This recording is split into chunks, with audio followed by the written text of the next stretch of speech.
इंदौर के भागीरथपुरा में गंदा पानी पीने से हुई मौत के मामले में अब शुरुआती रिपोर्ट भी आ गई है। जांच की प्रारंभिक रिपोर्ट में पानी में मिलावट और उसका दूषित होने की तरफ ही इशारा किया गया। पानी के सैंपल में फीकल कॉलीफॉर्म, ई कोलाई और क्लेस बेला जैसे बैक्टीरिया मिले हैं जो उल्टी दस्त के लिए जिम्मेदार होते हैं।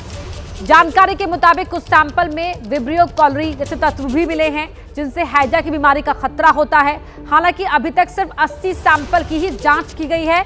इनमें से कुछ की रिपोर्ट सामने आ गई है और विस्तृत लैब रिपोर्ट का अभी फिलहाल इंतजार किया जा रहा है।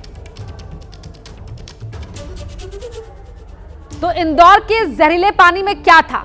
जो सैंपल की रिपोर्ट आई है उसके मुताबिक फीकल कॉलीफॉर्म, ई कोलाई, क्लेसबेला ये पाया गया है जो उल्टी दस्त के लिए जिम्मेदार होता है। इसके साथ ही हैजा के लिए जिम्मेदार विब्रियो कॉलरी के तत्व भी इसमें पाए गए हैं और यही वजह है कि ये पानी जानलेवा बन गया। जो पानी जीवन देता है वो यहाँ पर जान लेने वाला साबित हुआ।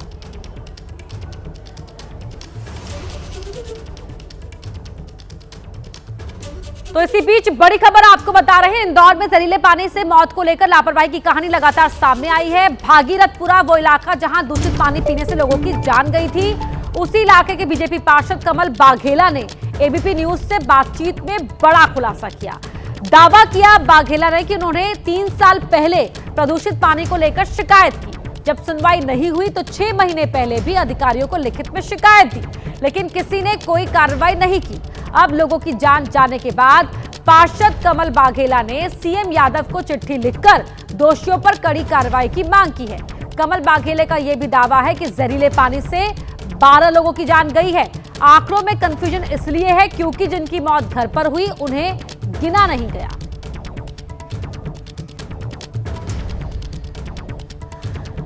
तो तस्वीर आप उस दौरान की देख रहे हैं जब यहां पर कैलाश विजयवर्गीय पीड़ित परिवारों से मुलाकात करने पहुंचे थे, लेकिन उनका विरोध वहां पर एक महिला ने करना शुरू कर दिया। वो महिला जिसने अपने परिवार के सदस्य को खोया था, वो महिला यहां पर खुले तौर पर मुखातिब करती हुई नजर आई है।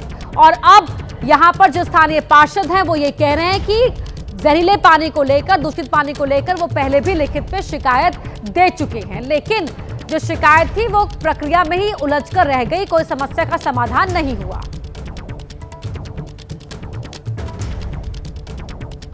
इसके लिए जिम्मेदार है कि अगस्त में जो हो गया, जो चीज़ हो जानी चाहिए थी, अब आज तक नहीं शुरू हुई। एक्चुअल में जब भी कोई काम होता है तो 5-7 प्रोसेस से गुजरता है ना। जनता का फीडबैक आता है, फिर हम पत्र लिखते हैं, इंजीनियर उसका प्रस्ताव बनाता, वो सबमिट करता, वो आगे जाता, उसके बाद में फिर वो टेंडर में जाता है, टेंडर के बाद निविदा में जाता, वर्क ऑर्डर होता है, एलओई होता है, ऐसा करके एक लंबी प्रक्रिया होती है। उस प्रक्रिया के कारण से डिले हुआ और कुछ कारण मुझे लगता है कि जो 2-4 महीने पहले हो जाना चाहिए वो नहीं हुआ। इसकी शिकायत मैंने की है और मुख्यमंत्री जी ने उसके जांच के आदेश दिए हैं कि जो भी कारण बने उस पर, जिन भी व्यक्तियों के कारण बनेंगे, जो अधिकारी होंगे उस पर कार्रवाई होगी। ये बीमारी फैली, लोगों की जान गई, अभी भी लोग बीमार हो रहे हैं, लेकिन अलग अलग आंकड़े आ रहे हैं मौत के आंकड़े। कलेक्टर साहब 4 बताते हैं, महापौर साहब 7 बताते हैं, मंत्री जी 8-9 बताते हैं और फिर उसके बाद ये भी कहा जाता है कि कन्फ्यूजन है। ऐसी क्या कन्फ्यूजन है इस बारे में? आपके तो आप कह रहे हैं कि घर के व्यक्ति हैं, सब लोग सगे संबंधी है, तो मौत के आंकड़ों को लेकर के क्यों कन्फ्यूजन हो रहा है? एक्चुअल में क्या है, स्वास्थ्य विभाग ने वो आंकड़े जारी करे जो हॉस्पिटल में लोग एडमिट हुए थे, उनके रिकॉर्ड पे आए, ठीक है, तो उनने अपने आंकड़े जारी करे। हम क्षेत्र में घूमते हैं, जनता से मिलते हैं, तो हमको हमारे क्षेत्र के जो लगभग 12 लोग की डेथ हुई है, मैं आपके चैनल के माध्यम से बता रहा हूँ, ये माननीय मुख्यमंत्री हमारे कैबिनेट।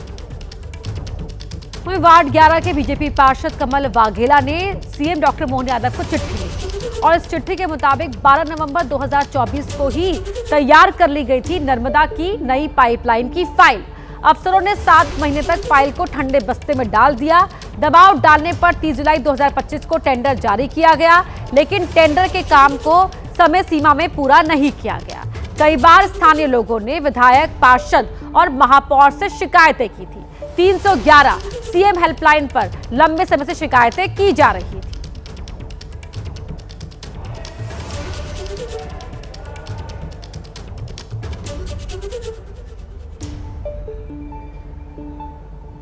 अब बीजेपी के पार्षद कह रहे हैं कि दूषित पानी से 12 लोगों की जान चली गई। दुखद यह है कि एक तो पीने के साफ पानी का इंतजाम किया नहीं गया, उसके बाद जब लोगों की जान चली गई तो मौत के आंकड़े पर पर्दा डालने का काम लगातार किया जा रहा है। सुनिए इंदौर के रहने वाले और मध्य प्रदेश सरकार में मंत्री कैलाश विजयवर्गीय मौत के आंकड़ों को लेकर किस तरह अलग अलग बयान दे रहे हैं। सर, मौत के आंकड़े कंफर्म नहीं हो पा रहे सर अभी तक। अभी 2 या 3 है, अभी 2 या 3 है। सर डेथ का आंकड़ा अभी तक क्या है? वही मैं अभी कन्फ्यूजन में हूँ क्योंकि सरकारी आंकड़ा अभी भी 4 है, लेकिन मैं उधर भागीरथपुरम में जब घूम के आया तो वहाँ पर 8 हो गया।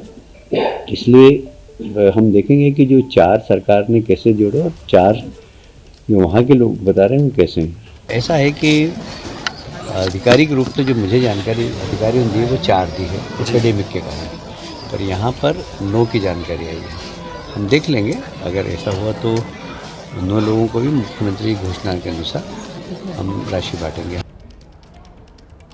और इसी मामले से जुड़ी हुई एक और बड़ी खबर आपको बता दें, मध्य प्रदेश हाईकोर्ट में आज रिपोर्ट पेश की जाएगी और राज्य सरकार से हाईकोर्ट ने ये स्टेटस रिपोर्ट तलब की है।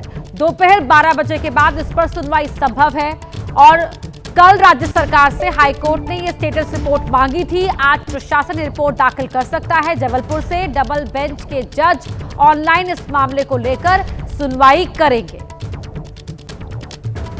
क्या हुआ है अब तक, क्या कदम उठाए गए हैं, रिपोर्ट्स में क्या कुछ निकलकर सामने आया है, ये पूरी एक स्टेटस रिपोर्ट सरकार से मांगी थी कल ही हाईकोर्ट ने, जो आज पेश की जानी है।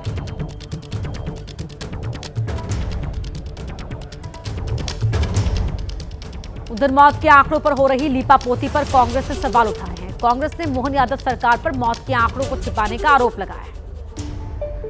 अभी सवाल उठते हैं कि 13 मौतें हो गई और भारतीय जनता पार्टी के हमारे अपने मुख्यमंत्री ये बोलते हैं कि 4 मौतें हुई। मतलब मौतों को छुपाना क्या एक मुख्यमंत्री का दायित्व ये था?